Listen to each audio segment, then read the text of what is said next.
Olá pessoal, e vamos nós para a nossa videoaula de número 31, falando agora sobre as consequências do Teorema do Valor Intermediário, ou TVI.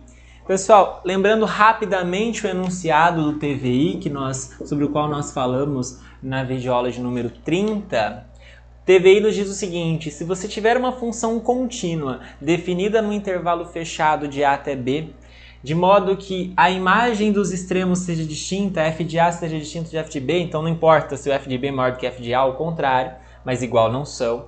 Então, para qualquer ponto que eu pegar aqui dentro desse intervalo de f de A até f de B, existe, segundo o TVI, um ponto C no domínio da função, tal que o f de C é igual a y. Vejam que, inclusive, nesse caso até pode existir mais do que um, mas o que importa é, existe um ponto C, tal que f de C é igual a y. Tudo bem? Esse daqui é o enunciado do TVI, Teorema do Valor Intermediário, que nós demonstramos na videoaula de número 30. Agora, tão importante quanto ele em si são as consequências dele. No final da videoaula 30 nós falamos uma delas, que é o seguinte: a imagem de um intervalo fechado através de uma função contínua é também um intervalo fechado. Agora vamos para outras. Corolário número 1 do TVI aqui pra gente. Pega f, uma função contínua, veja, num domínio A qualquer. Não estou pedindo domínio fechado, nada. Estou pedindo domínio qualquer. E suponha, pessoal, que você tenha nesse conjunto A, dois pontos A e B distintos, e suponha, só por uma questão de cuidado, a gente precisa supor isso, talvez faltou isso no enunciado, que o intervalo de A até B esteja contido dentro do domínio, tudo bem? Então suponha que você tem nesse conjunto A, nesse domínio, dois pontos A e B distintos, de modo que a imagem da função num desses pontos é negativa e a imagem da função no outro desses pontos é positiva. Então, segundo o que está dito aí nesse teorema, que é a consequência do TVI, existe com certeza um ponto C que está entre A e B, de modo que a imagem de f nesse ponto C é igual a zero. Vamos fazer um desenho para entender isso aqui?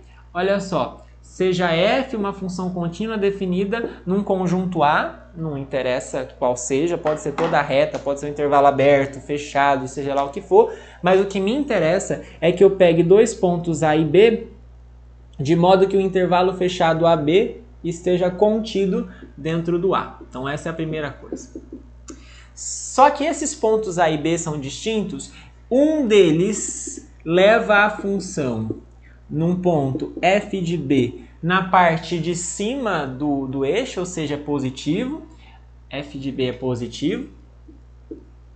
E o A acaba tendo imagem na parte de baixo do eixo, ou seja, o f de A é negativo.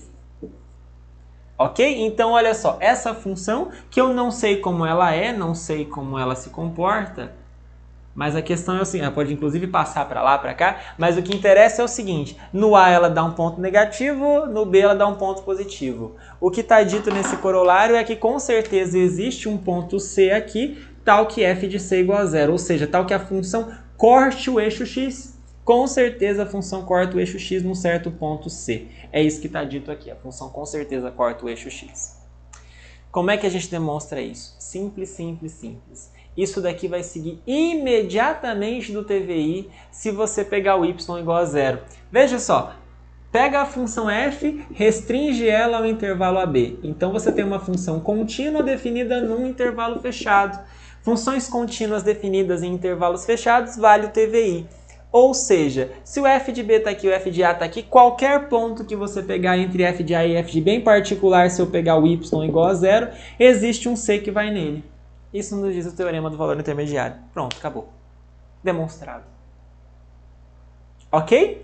E aí, esse corolário talvez ainda é mais aplicado do que o próprio TVI, porque ele nos permite, por exemplo, esse corolário 2, que tem uma significação muito bacana para a gente. Ele diz o seguinte: todo polinômio que tenha coeficientes reais e grau ímpar admite pelo menos uma raiz real. Esse é um fato algébrico que você já deve usar na sua vida em alguns momentos. Se você tiver um polinômio de grau 1, com certeza ele tem uma raiz real. Se você tiver um polinômio de grau 3, ele com certeza tem uma raiz real. Bom, ele pode ter até 3, né? Mas pelo menos uma raiz real ele vai ter. Se você tiver um polinômio de grau 5, pelo menos uma raiz real ele vai ter. E assim por diante. Talvez você possa pensar isso do ponto de vista algébrico, porque falar em polinômio você pode pensar lá em raízes complexas, então as raízes complexas aparecem aos pares, enfim. Mas a questão é o seguinte, se você tem uma raiz, se você tem um polinômio de grau ímpar, com certeza você tem uma raiz real independente dos fatos algébricos, só como consequência do teorema do valor intermediário. Vamos demonstrar esse resultado? Vamos lá. Seguinte. Seja P de x um polinômio qualquer de grau ímpar, ok? Então, seja P de x, eu vou chamar... na verdade, eu vou escrever um pouquinho diferente do que está no slide, eu vou escrever o polinômio do grau maior para o grau menor. Então, a nxn mais a n-1 xn-1 e vai diminuindo até chegar no a1x mais a0. Então, é um polinômio qualquer, o que me importa é que o n seja ímpar, o grau, então o an é diferente de 0, ok? E vamos assumir, pessoal, como a n é diferente de 0, nós podemos assumir que ele é positivo ou negativo. Só para facilitar a nossa vida, vamos assumir que ele seja positivo. Se ele for negativo, o raciocínio que eu vou estabelecer aqui é o mesmo, tudo bem? Bom, agora eu vou colocar nesse polinômio o anx elevado a n em evidência. Quando eu faço isso, o que sobra? No lugar aqui sobra 1, aqui sobra a n-1 dividido por a n vezes 1 sobre x. Por quê? Porque quando eu colocar o anxn em evidência, aqui só tem x a n-1, então vou ter que colocar 1 embaixo, vou ter que multiplicar por x em cima e embaixo para poder passar isso para fora, enfim. Então vou ter que dividir por x. Assim por diante até chegar lá no final. Quando eu pegar x e tentar colocar o x a n em evidência, vai ficar a1 vezes 1 sobre x a n menos 1.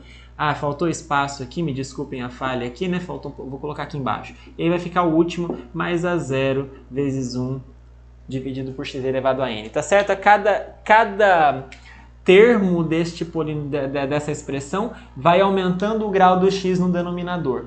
Tudo bem que eu estou colocando o x a n em evidência, o a n também, então está ficando sempre assim. Todos eles estão sendo divididos por a n também, o que pode acontecer já que o a n é diferente de 0. Ou seja, eu acabei de escrever o p de x, como sendo a n, que é um número, x elevado a n, vezes um novo polinômio, não, uma nova expressão, uma nova função r de x. Vou chamar isso aqui tudo de r de x. Agora observa uma coisa, esse r de x está aí escrito explicitamente na tela, é o mesmo que eu tinha colocado aqui para você, mas se você fizer o x tendendo a mais infinito, isso aqui zera, porque está aumentando o denominador, isso vai a 0, isso aqui zera, todos os termos aqui no meio zeram e só vai sobrar o primeiro termo. Portanto, se você fizer o r de x com x tendendo a infinito, isso vai dar 1. Se você fizer a menos infinito, vai dar 1 também, porque vai acabar zerando todo mundo aqui e vai acabar ficando 1. Então, esse r de x, quando você tender a mais e menos infinito, ele vai a 1. Ele tende a 1, então ele tende a 1 de qualquer forma quando você fizer o x variar. Agora, como o n é ímpar, pessoal, então observem uma coisa. Lembra que isso aqui é positivo? Isso aqui tende a 1, então também acaba sendo positivo? Então, se você tiver... Olha só, você está com coisas positivas aqui. Para analisar o sinal, se isso aqui é positivo ou negativo, eu fico dependendo desse termo do meio. Caso eu esteja com valores de x positivo, então positivo elevado a uma potência ímpar vai dar positivo. Se eu tiver com x positivo, a minha conclusão é que o p de x também é positivo. E se eu tiver com x negativo nessa circunstância, se eu tiver com x negativo, isso aqui continua positivo, isso aqui também. Se eu tiver com x negativo, como a potência é ímpar, o p de x também vai ser negativo. Ok? Então, se o x for positivo, o polinômio é positivo, a imagem do p através desse x é positivo, se o x for negativo, o p de x é negativo. Moral da história. Se eu fizer o x tender a infinito, isso aqui acaba indo para mais infinito. Isso, claro, se o x for para mais infinito, a expressão toda vai para mais infinito, porque eu estou multiplicando por coisas positivas, isso aqui acaba indo para 1, né? Isso acaba indo para mais infinito. Se o x tender a menos infinito, isso vai a menos infinito. O que isso quer dizer? Que um polinômio de grau ímpar, como esse que nós estamos usando nessa demonstração, eu não sei o que acontece com ele aqui no miolo, mas eu sei que lá no infinito ele está indo para o infinito e aqui no menos infinito ele está indo para menos infinito. Eu não sei o que acontece aqui, mas eu sei que na hora de o x ir para o infinito ele já está lá em cima. Na hora do x ir para menos infinito ele está aqui embaixo. E aí vocês podem perceber uma coisa. Vocês podem observar uma coisa. Então, se tem hora que esse polinômio está aqui embaixo e tem hora que ele está lá em cima, então com certeza existe um ponto A tal que o P de A é positivo. E com certeza existe um ponto B tal que F de B é negativo. Com certeza existe um ponto A tal que... P de B, né? P de B é negativo. P de A é positivo e P de B é negativo. Com certeza, não é? Acontece que o corolário 1 nos diz uma coisa. Se você tem no domínio de uma função, e aqui estou falando do A até B, que pode ser o domínio dessa função, já que o polinômio é definido em toda a reta. Isso aqui está contido dentro da reta. Então, neste intervalo fechado, restringindo o polinômio a esse intervalo fechado, BA ou AB que seja, restringindo o polinômio a esse intervalo fechado, então estou falando de uma função contínua, porque o polinômio é contínuo, definido no intervalo fechado. Então, se eu pegar o y igual a 0, com certeza existe alguém lá no polinômio, eu não sei como é que é, mas existe alguém do polinômio, algum c, tal que... isso aqui é 0, né? Tal que o f de c é 0. Eu não sei o que o polinômio faz, mas o que interessa é, existe algum ponto em que o polinômio vai acabar cortando o eixo x. Quem me garante isso? O TVI ou mesmo o corolário 1. Tudo certo? Isso me garante, então, que o c... Aqui eu estou usando a letra F de novo, né? Isso me leva à conclusão, então, que o ponto C é uma raiz do polinômio. E é uma raiz real, porque está na reta.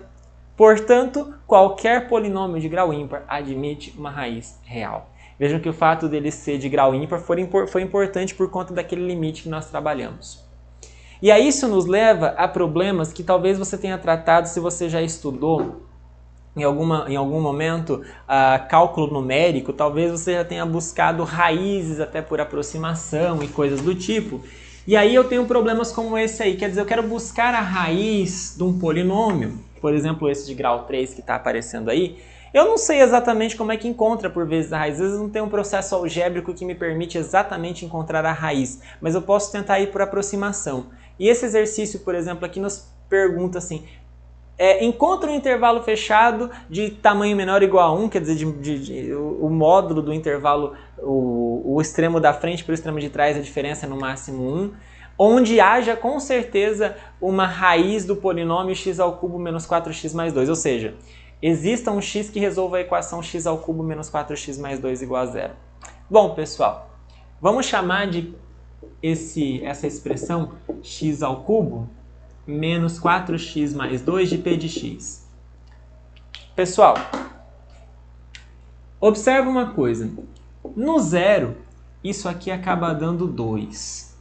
E no 1, esse polinômio acaba valendo menos 1. Acaba dando menos 4 com mais 3, menos 1.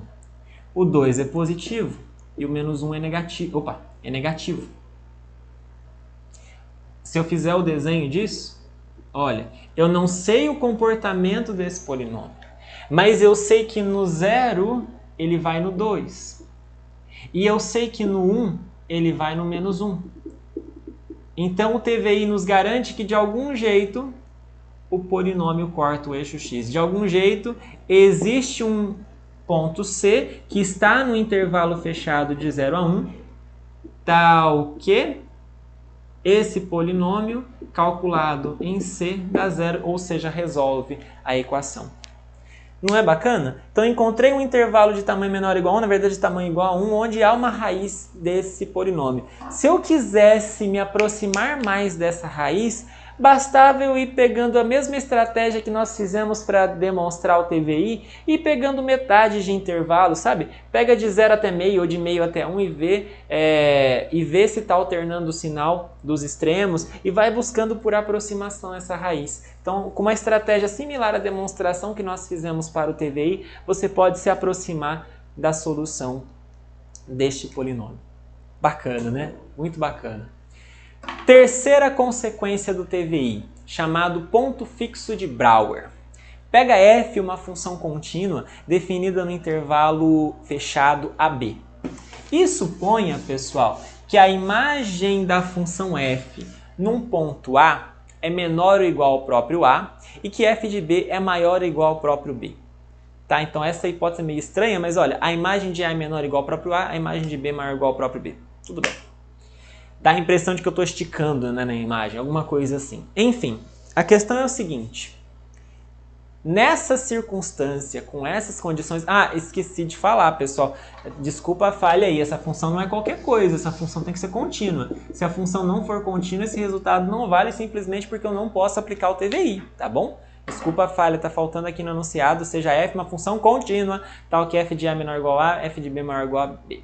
Então, com certeza, pessoal, existe um ponto C no intervalo fechado de AB, tal que a imagem da função nele coincide com ele mesmo, tal que f de C igual a C, meio que ele elevado nele mesmo. Quando isso acontece, pessoal, quando existe um ponto X tal que f de X é igual a X, a gente chama esse ponto de ponto fixo de Brouwer. Tá? Então, um ponto C é ponto fixo da função se a imagem dele pela função é igual a ele mesmo. Vamos demonstrar isso aqui. Essa demonstração também é muito bacana, muito legal. Eu vou precisar de uma função auxiliar.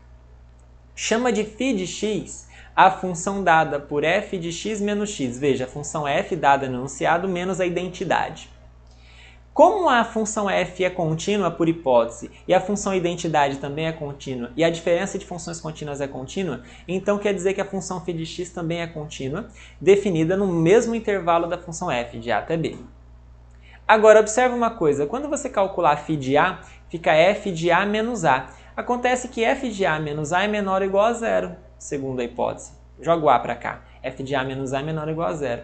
E se você calcular a função φ no B, fica φ de B igual a f de B menos B. E f de B menos B por conta dessa frase é positivo. Então, φ de B é positivo. Ora, φ de A é negativo, φ de B é positivo. Segundo o corolário 1 do TVI que nós vimos, com certeza existe um ponto C entre A e B, tal que φ de C é igual a zero. Se o φ de A é menor do que zero e φ de B é maior, então existe alguém que é igual, já que a função φ é contínua. Então existe um ponto C tal que φ de C é igual a zero. Mas o que era mesmo φ de C? Φ de C era f de C menos C. F de C menos C igual a zero, portanto você ajeita essa expressão, f de C menos C igual a zero, você joga o C para lá, fica f de C igual a C. Portanto, nós encontramos o ponto fixo dessa função como a gente queria demonstrar. Ok? Ufa! 3 corolários muito importantes do TVI, pessoal. Muito legal, né? Acho que essa aula é cheia de aplicações. Isso aqui é uma coisa muito importante do curso de Introdução à Análise Real. Bom, e para fechar, pessoal, eu vou apenas enunciar 2 corolários que eu não vou demonstrar. É apenas para conhecimento. Se a gente tivesse um pouquinho mais de tempo, talvez valeria a pena tratar, mas vou apenas enunciar. Se você tiver uma função contínua definida num intervalo qualquer i, se essa função também for injetora, então essa função é monótona também. O que significa a função monótona? Ou ela é crescente, ou ela é decrescente, ou ela é estritamente crescente ou estritamente decrescente. Então vejam só, se uma função f contínua definida no intervalo for injetora, ela também é monótona. Esse é um resultado que você pode usar se você precisar. E também pensando na função inversa, se você tiver um intervalo i e a função f definida nesse intervalo i for uma função contínua e monótona, ou seja, crescente, decrescente, estritamente, uma das coisas, então a inversa dela, a inversa faz sentido aqui, porque nós podemos pensar em injetividade, a inversa dela é contínua. Bom, enfim, esses 2 resultados, você só precisa talvez tomar nota, guardar com você aí, a gente não vai se aprofundar nesses resultados, nem mesmo demonstrá-los. Tá bom? Então, com isso, nós terminamos essa videoaula. Desejo a você bons estudos. Espero que você faça bom proveito do TVI. Até a próxima aula.